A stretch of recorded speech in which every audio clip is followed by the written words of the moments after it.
Assalamualaikum teman-teman, kenalin nama aku Sepia. Di video kali ini kita akan ngebahas topik penting dalam dunia keuangan nih, yaitu tentang liabilitas jangka panjang. Nah, biar videonya nggak terlalu panjang, yuk langsung ke pembahasannya. Pertama, apa sih sebenarnya liabilitas jangka panjang itu?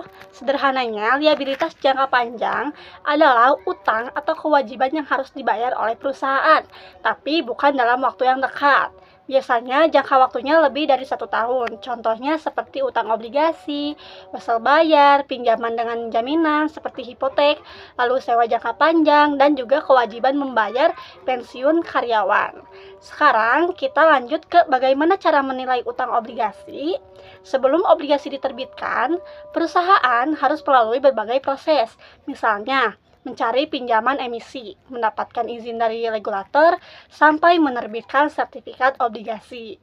Nah, dalam penilaiannya, kita perlu memperhatikan dua jenis suku bunga. Yang pertama, suku bunga kupon, yaitu bunga yang dibayar secara rutin ke pemegang obligasi. Lalu yang kedua ada suku bunga pasar, yaitu tingkat bunga yang sedang berlaku di pasar dan mencerminkan risiko investasi. Nilai obligasi itu sendiri dihitung dari perkiraan uang yang akan dibayarkan di masa depan, tapi dalam nilai sekarang. Lalu, gimana sih kalau harga jual obligasi itu beda dari nilai nominalnya? Nah, ini sering terjadi kalau suku bunga pasar lebih rendah dari bunga kupon, maka obligasi dijual lebih mahal. Ini disebut premium. Tapi kalau suku bunga pasar lebih tinggi, maka obligasi dijual lebih rendah.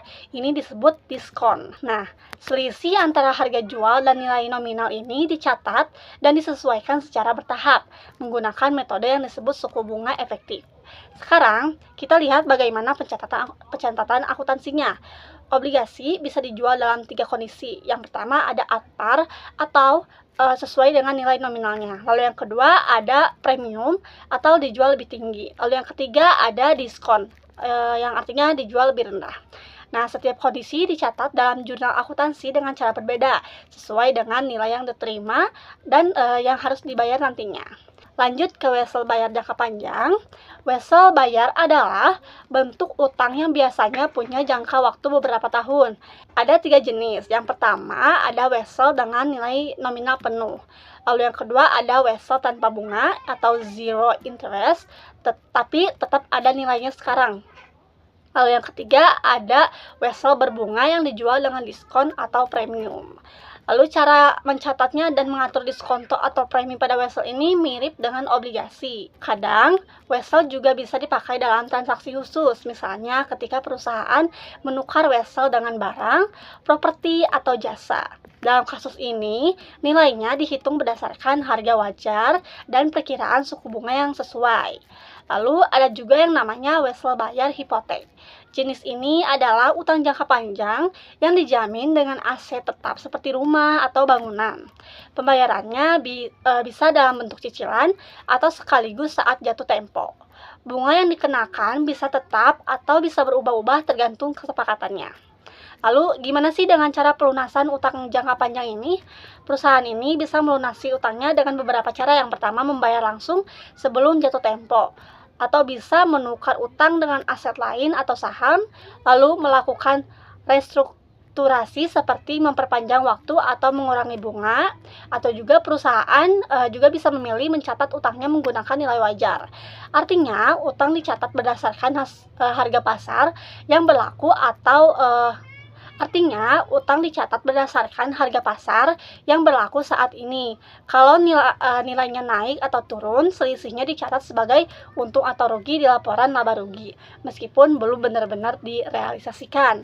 Terakhir, kita bahas sedikit tentang pembiayaan di luar neraca. Ini adalah cara perusahaan untuk mendapatkan pinjaman atau pembiayaan, tapi tidak dicatat langsung dalam laporan keuangan utamanya. Tujuannya apa? Tujuannya adalah agar laporan perusahaan keuangan ini terlihat lebih sehat, terutama dalam rasio utang. Contohnya adalah leasing atau menyewa aset jangka panjang tanpa harus mencatatnya sebagai utang.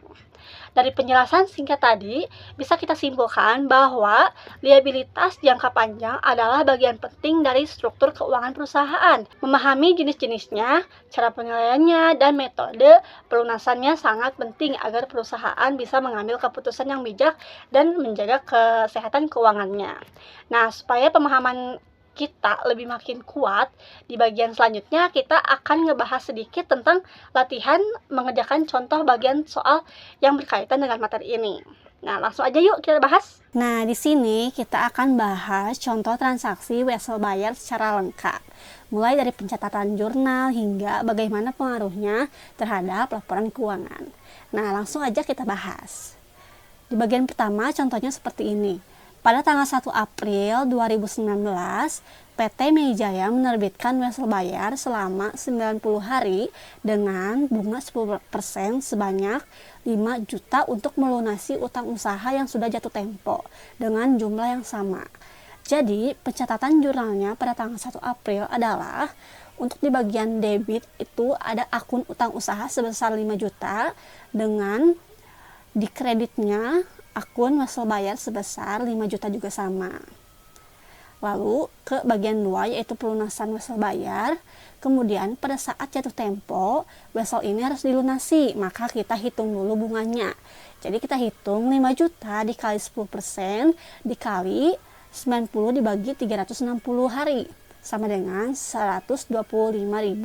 Jadi pencatatan jurnal pelunasannya pada tanggal 1 Juli adalah untuk di debit kita ada 2 akun. Yang pertama ada wesel bayar sebesar 5 juta. Lalu di debit yang kedua ada beban bunga sebesar 125.000. Lalu di bagian kreditnya ada kas sebesar 5.125.000. Lalu bagian 3 contoh pinjaman dan penyesuaian bunga. Selanjutnya, pada tanggal 1 Oktober 2019, PT Bank Meijaya memberikan pinjaman sebesar 200 juta kepada PT Meibong. Bunga pinjaman ini sebesar 12% dengan jangka waktu 4 bulan dan jatuh tempo pada 1 Januari 2020. Maka jurnal saat kas diterima oleh PT Meibong adalah untuk di bagian debit kita ada akun kas yang masuk sebesar 200 juta, sedangkan di bagian kredit ada akun utang bank jangka pendek sebesar 200 juta juga. Karena PT Meibong ini juga menggunakan tahun fiskal yang berakhir 31 Desember, maka harus dilakukan penyesuaian untuk mencatat bunga yang masih harus dibayar. Jadi 200 juta dikali 12%, lalu dikali lagi 4 dibagi 12, yang sama dengan 8 juta. Jadi ayat jurnal penyesuaiannya pada tanggal 31 Desember adalah di bagian debit kita ada akun beban bunga sebesar 8 juta, lalu di bagian kredit ada akun utang bunga sebesar 8 juta. Ke bagian 4, saat pembayarannya sudah jatuh tempo. Pada tanggal 1 Januari 2020, PT Meibong melakukan pelunasan peminjaman sekaligus bunga. Nah, jurnalnya adalah untuk di bagian debit kita ada 2 akun. Akun yang pertama ada utang bank jangka pendek sebesar 200 juta, lalu akun yang kedua ada utang bunga sebesar 8 juta. Sedangkan di bagian kredit kita ada akun kas yang keluar sebanyak 208 juta.